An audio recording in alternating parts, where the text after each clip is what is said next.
Since leaders are forever venturing into uncharted waters, they are of necessity risk takers. They're willing to experiment. In their quest for the new and the better, leaders are open to ideas. And like Peter, they're willing to get out of the boats of their own comfort zones. They're willing to listen to others and to try untested approaches, accepting the risks of failure that accompany all experimentation. Living things change. Without constant innovation, an organization will atrophy. Even the most cutting-edge organizations adopt practices that then become traditions. And these traditions impose ways of thinking that become constraints, making it impossible to solve new problems or to explore new opportunities. The leader is the organization's primary change agent. And so it's his responsibility to identify these barriers and to lead his people in breaking free from self-imposed limitations or ceilings. This beyond the boundaries thinking always involves risk. Successful leaders frequently acknowledge they failed many times before they succeeded. And famous people are often reported as saying that it took them years to become an overnight success. You'll never succeed unless you're willing to fail. And to be willing to fail is to assume some risk. Now, this doesn't necessarily mean betting the farm. Prudent risk-taking should be the norm. But one of the significant differences between the leader and the bureaucrat is the leader's inclination to encourage others to step out into the unknown rather than always playing it safe, and to learn from the mistakes that are the inevitable price that we pay for innovation, change, and learning. It is often through failures, and by failures I mean strategic failures, not moral failures, but it's often through failures that we learn. Consequently, failures are good, and good failures are even better since we can learn more. Failure is a master teacher if it has a willing student. The best failure of all is one that happens fast, so that we can profit from it and move on before we've invested too much in a losing strategy. Now, we learn early in life that failure invites ridicule and rejection. Consequently, this willingness to risk failure does not come easily to many people.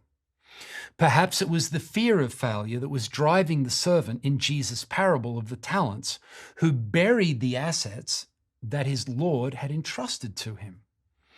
When asked why he didn't do anything with what he had, he replied he was afraid that he might make some mistakes, so he decided to preserve what he had. The fear of failure paralyzes leadership. Imagine a wide and deep chasm between two cliffs with rocks at the bottom, and someone is telling you to jump from one cliff to the other. Well, that's an environment that does not allow mistakes. On the other hand, imagine a narrow and shallow chasm with a deep pool of cool, clear water at the bottom, and now someone's telling you to jump. Well, this is an environment that does allow mistakes, especially on a hot day. Anytime you begin to lead in some major change, and of course that is the heart of leadership, helping people move from where they are now to somewhere better in the purposes of God. But anytime you do this, you'll probably meet with resistance and things will probably go wrong, at least at first. You must persevere anyway.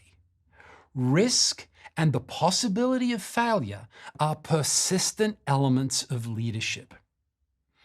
As lifelong learners and risk takers, leaders will do a number of things. First, set up little experiments.